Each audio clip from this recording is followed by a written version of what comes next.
Welcome, everyone. If you're a university student or just a really focused learner gearing up for an exam, you are in exactly the right place. Today, we're diving into a full masterclass on dynamic programming and reinforcement learning.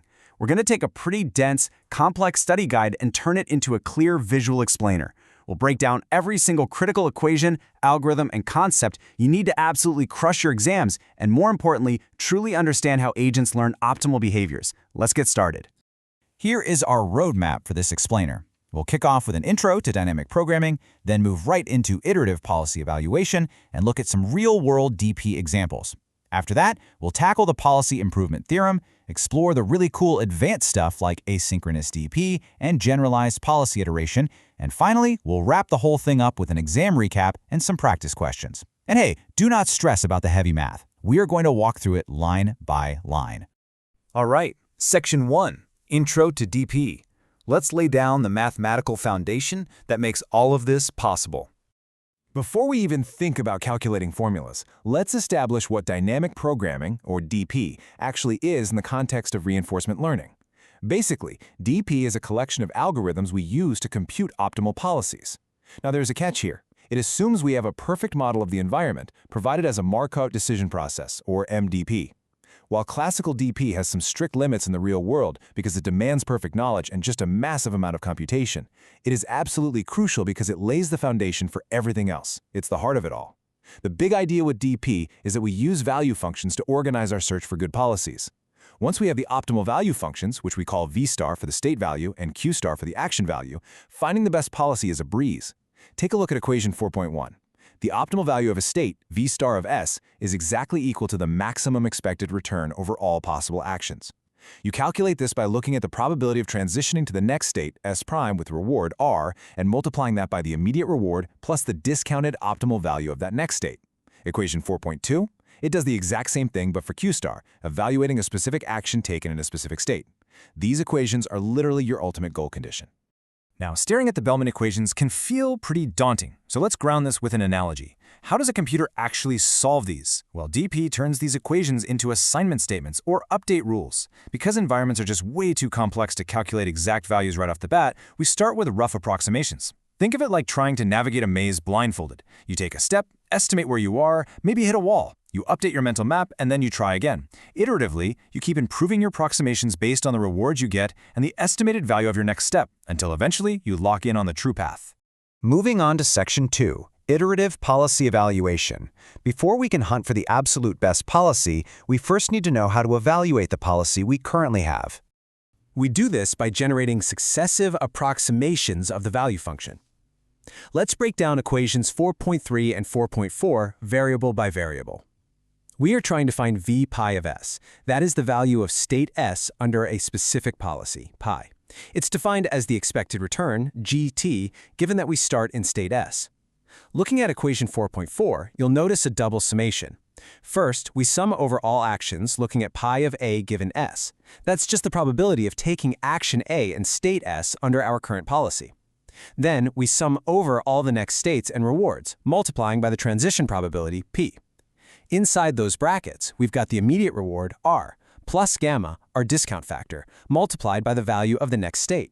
Essentially, this equation takes the old values of successor states and uses them to update the current state's value. Okay, huge exam alert right here. When you're actually writing code to do this, you have two main choices. You could use a two-array algorithm where you keep one array for your old values and a completely separate one for the new values. This makes sure the old values aren't overwritten until you finish sweeping through every single state. But honestly, it is so much easier and significantly faster to use an in-place algorithm. With this method, you just use one array. The second a new value is calculated, boom, it overwrites the old one. Because the in-place algorithm uses the newest, freshest data as soon as it's available, it converges much, much faster. Section 3. Real-world DP examples. Let's actually see how we apply these concepts in practice. We'll set up the rules of example 4.1, which is the classic 4x4 grid world. Just a quick tip for your exams, alongside this grid example, I highly recommend reviewing Jack's car rental problem. That's usually around page 81 of your textbook as another prime example. But for now, let's master the grid. We have 14 non-terminal states and 2 terminal states located at the corners.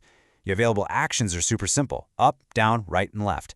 The movements are deterministic, meaning if you try to walk into a wall, you just bounce back to the exact same state. Now here is the crucial point, the reward. You get a -1 on all transitions until you reach a terminal state. Because this is an undiscounted episodic task, our gamma is exactly 1. And our starting policy? It's an equiprobable random policy. That just means there's a 0.25 or 25% chance of picking any of the 4 directions at any given time. Let's actually crunch the numbers for updating state 15, which sits right next to the terminal state. Using our update rule, the value of state 15 equals the immediate reward, -1, plus 0.25 times the sum of the values of all the next states we could possibly reach. From 15, we could go to states 12, 13, 14, or bounce off the wall right back to 15. Through successive approximations, we plug in the previous values we calculated. Let's say state 12 is currently at -22, state 13 is -20, and state 14 is -14. We end up with an algebraic equation that has v pi of 15 on both sides.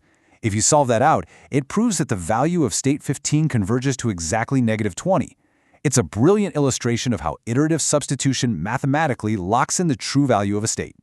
Now, as a quick gut check to test your understanding, exercise 4.3 asks for the analogous equations but for the action value function q pi. Notice how the focus shifts here. Instead of evaluating just a state, we're evaluating a specific state-action pair. The expected return formulation changes slightly. The approximation sequence now loops over the transition probabilities to the next state, and then it sums the values of all possible subsequent actions, weighted by our policy pi. Understanding this distinction is a vital conceptual leap for your exam for sure. Moving right along to Section 4, the Policy Improvement Theorem. You might be wondering, why do we even bother computing this value function in the first place? Well, it's to help us find better policies. We don't just want some random policy. We want the absolute optimal one. Let's carefully follow the expanding inequalities in the proof from equation 4.7. We start by assuming that a new policy, pi prime, takes an action that gives us a better or equal action value, q pi, compared to our old policy's state value, v pi. By expanding the expected return step by step, we continually substitute the q value definition, essentially pushing the horizon further and further into the future.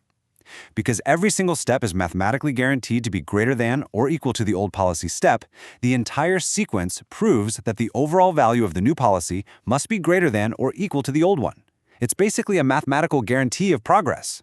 So how do we systematically build that better policy, pi prime? Check out equation 4.9. It is a very natural extension.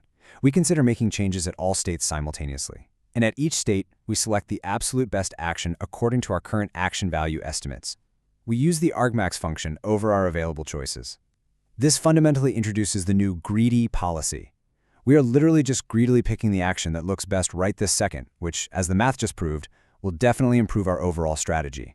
When we mash evaluation and improvement together, we get the entire policy iteration algorithm. You can think of this pseudocode as 3 very clear steps. Step 1, initialization. Just set some arbitrary starting values.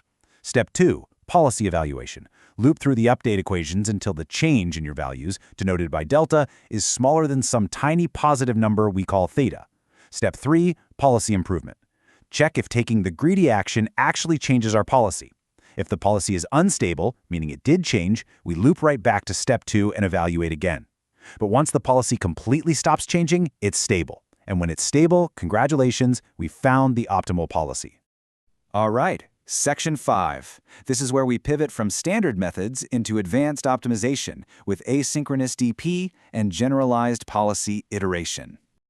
Now, standard synchronous DP is mathematically elegant, sure, but it hits massive computational roadblocks in the real world. Sweeping through the entire state space of a complex environment is incredibly taxing.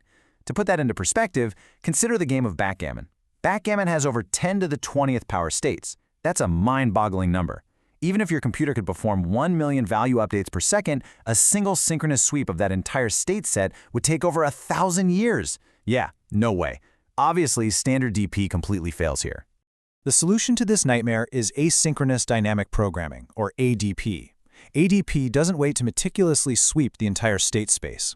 Instead, it updates states independently and out of order. This gives it 4 major advantages you absolutely need to know for the exam. First, efficiency, because it focuses its computing power on the states that actually need updating the most.